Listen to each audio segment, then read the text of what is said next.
People come to my show because they want the experience. If they didn't want it, they'd stop coming. Just to be sure, this video contains spoilers.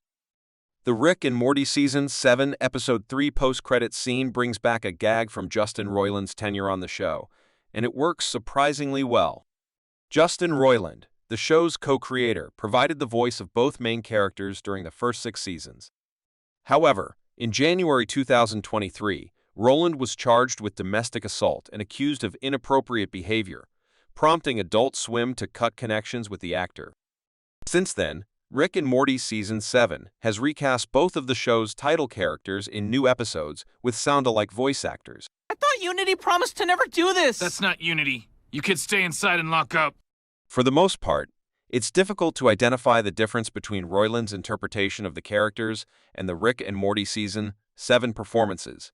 Rick, Morty, and the supporting character, Mr. Poopy Butthole, were all recast after Roiland's departure in Rick and Morty Season 7, Episode 1, and the difference was difficult to discern despite the scale of the change. However, with all of the talk over Rick and Morty's replacements, another issue that developed as a result of Roiland's firing is sometimes neglected.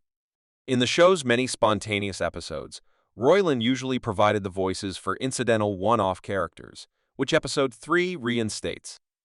Mr. Stabby's Rick and Morty post-credits interview parodies the late Larry King. Was Unity? She's gone and I don't care. I think she's back. The Rick and Morty Season 7 Episode 3 stinger, Air Force Wong, is an interview with television broadcaster Mr. Stabby. Mr. Stabby, who appears to be an alien with bladed limbs, made an appearance earlier in the episode during his ill-advised talk show. While Rick and Morty's new voice actors dominated the discourse about the problems of replacing Roiland in Season 7, Mr. Stabby was exactly the type of surreal comedy character that the actor would have normally performed in prior episodes of the series. In the post-credit sequence, a late-night host who resembled the late Larry King questioned Mr. Stabby. This King stand and questioned Mr. Stabby's proclivity for stabbing audience members, which Mr. Stabby dismissed by effectively claiming that all publicity is good PR.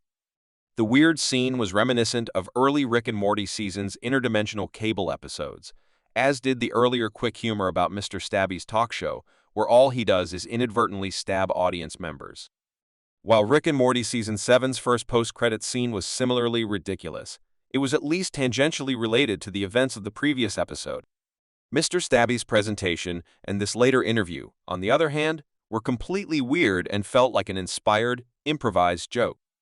Mr. Stabby brings back a classic Justin Roiland-era joke. Rick and Morty's recent seasons have shifted away from the random humor of the interdimensional cable episodes in favor of more character-based gags, but Season 7 is determined to reintroduce this looser feel. The Mr. Stabby gag seems to be something that may have come during the series' early seasons, when Roiland had a larger creative input on the show. As a result, its inclusion demonstrated that Rick and Morty Season 7 is not hesitant to experiment with diverse tones. Following a few seasons in which the series attempted to retain some type of canon and continuity, it is exciting to watch Rick and Morty go wild once more.